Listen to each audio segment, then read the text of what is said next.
12 News breaking news now. Well, good evening. As we come on the air tonight, we're following breaking news in the East Valley where a small plane has crashed near Chandler Municipal Airport. This is video from Sky 12 showing you the debris from the plane scattered all around the parking lot of an industrial building. And tonight, Chandler Fire tells us that the pilot has died. Let's get right out to 12 News journalist Chase Golightly. He is joining us near the intersection of McQueen and Queen Creek Roads. And Chase, what do we know?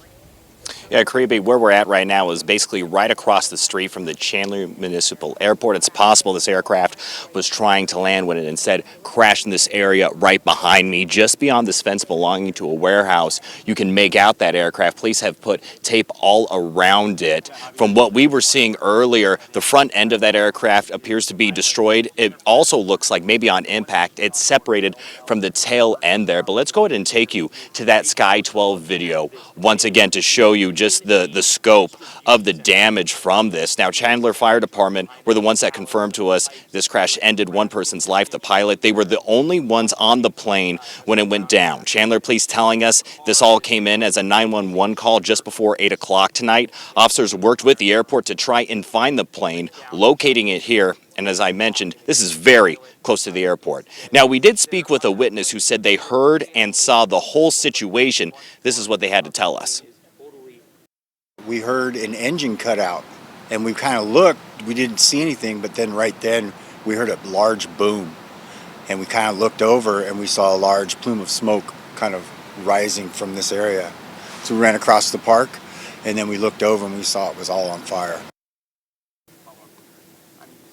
At this time, we do not know the identity of the pilot or what caused the plane to crash. The National Transportation Safety Board will lead that investigation into that aspect with the help from the Federal Aviation Administration. As soon as we get an update on the pilot's identity and cause, we'll be sure to let you know on air and online. For now, we're live in Chandler. Chase Golightly, 12 News. All right, Chase, thank you. Also breaking tonight, a teenage boy has been shot near Laveen, and police say the suspect is still on the run.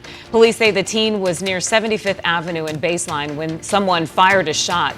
The teen then realized that he had been hit in the arm, but police say the teen has non-life-threatening injuries.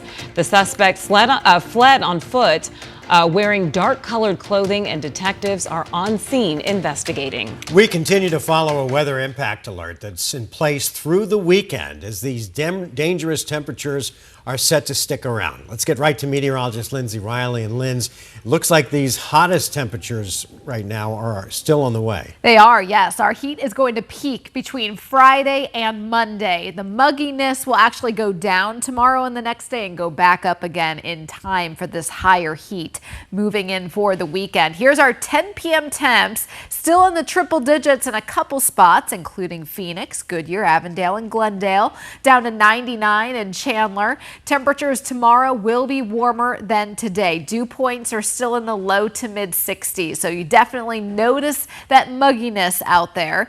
These are today's highs: 107 in Phoenix, 109 in Lake Havasu. We did get a little bit of a break from the 90s today in Prescott, Payson, and Show Low, but that returns starting tomorrow. Sunrise tomorrow is at 5:39. We're going to kick off our Wednesday with temperatures in the 90s, even at 6 and 7 a.m. We rise up quickly there. We're looking at sunshine all day tomorrow. And then as we get into tomorrow afternoon, temperatures will exceed 110 again. In fact, we'll hit 111 in Phoenix, 112 in Goodyear, 108 in Fountain Hills, and also 108 out toward Apache Junction. Temperatures will continue to climb, so we'll hit 113 Thursday, 115 by Friday, and we are tracking some records that could be coming down in and around the valley, but actually the hottest temperatures are going to be out in western Arizona as we get into this weekend. 99 at 10 a.m. tomorrow, 108 by 2, and we'll reach our high for the day between 3 and 5 tomorrow afternoon. Caribe. All right, Lindsay, thank you. Well, overnight storms may have woken you up last night as thunderstorms brought quite the light show in two different valley neighborhoods. Lightning strikes even caused some homes to go up in flames. Before we went out to that breaking news story tonight, 12 News journalist Chase Golightly talked to a woman who saw one of those lightning strikes. Like many in the valley early Tuesday morning, Deanne Roten-Lindblom was woken up to the sound of thunder. Literally dead asleep, heard the thunder, and my first thought was, I got to get the dog outside because he will not be in the rain. Running outside to let her dog out with her husband, they could see the sky above them light up. Poured and poured, and the lightning just was everywhere. Then while watching the show, This lightning just arched all the way across the sky and struck. It was so incredibly loud. I screamed. a bolt of lightning struck nearby, Literally insane. It was the loudest thing I've ever heard. saying she could feel the heat from it. My husband and I just stood there and were like, oh my gosh, my head. It felt like it split our heads in two. And then both of us were like holding our chests. We're like, I feel like my heart's not even beating. Their next thought was, where did it hit? And then we saw the palm trees that were on fire. And it's those trees right there? Those trees right there, yeah. She wasn't too worried, believing the rain would put it out. Well, the fire started getting bigger and bigger and bigger. And so we called the fire department and they came out and had to spray the tree and put the fire out. An experience they will never forget. I still have a headache from how loud it was. It was insane. It was terrifying is what it was. Thankful no one was hurt. I mean, houses can catch on fire and we're all so close together. However, just a few miles away from where she lives, fire crews were called to a house fire possibly caused by lightning. You can see where it may have struck, leaving behind a hole in the roof. Then in Phoenix, a similar situation near Central Avenue in Camelback at this home. Captain DJ Lee with the Phoenix Fire Department says this may have also been caused by Mother Nature. There was a lot of lightning kind of in the middle of a thunderstorm. We're not exactly sure what caused it. Could potentially be a lightning strike, could be something else. Another hole can be seen on this roof as well. Firefighters saying in this case, no one was injured. However, the homeowner was displaced. All right. Thanks so much, Chase. Now to an update and a death investigation in Phoenix. This morning, officers responded to a home near 44th Street and Baseline Road for reports of a fight. Police say that 36-year-old Bill Blancas was already restrained by a man and a woman at the home, but he was unresponsive. Paramedics took him to the hospital where he was pronounced dead. Homicide detectives are now taking over the investigation. The cause of death is still unknown. A measure that would have limited Arizona school districts and their employees from supporting labor unions, will no longer be on the November ballot. Today, a Maricopa County Superior Court judge ruled that Prop 143 violated the Arizona Constitution's separate amendment rule. Had it been approved, the measure would have banned school districts from using taxpayer money or other resources to support unions. For the second time in less than a year, a wildfire has destroyed a bridge over the Colorado River in far western Arizona. This time it happened near the Cibola National Wildlife Refuge north of Yuma. You can see the damage as part of the bridge fell right into the river there. The bridge runs along Hart Mine Road connecting Arizona and California. Officials say that it's mainly used by farmers in the area. Last year, the historic Oxbow Bridge also burned in a fire. Officials have closed the road and are working to clear debris from the river. Well, we know that the Salt River is home to wildlife all year round, from bobcats to the famous wild horses, each species playing a role in the ecosystem. Yeah, that's right. But a video of some unexpected water mammals is getting a lot of attention. 12 News journalist Tiani Jadaling is joining us live in studio after speaking with experts about how it ended up in the Salt River. Tiani?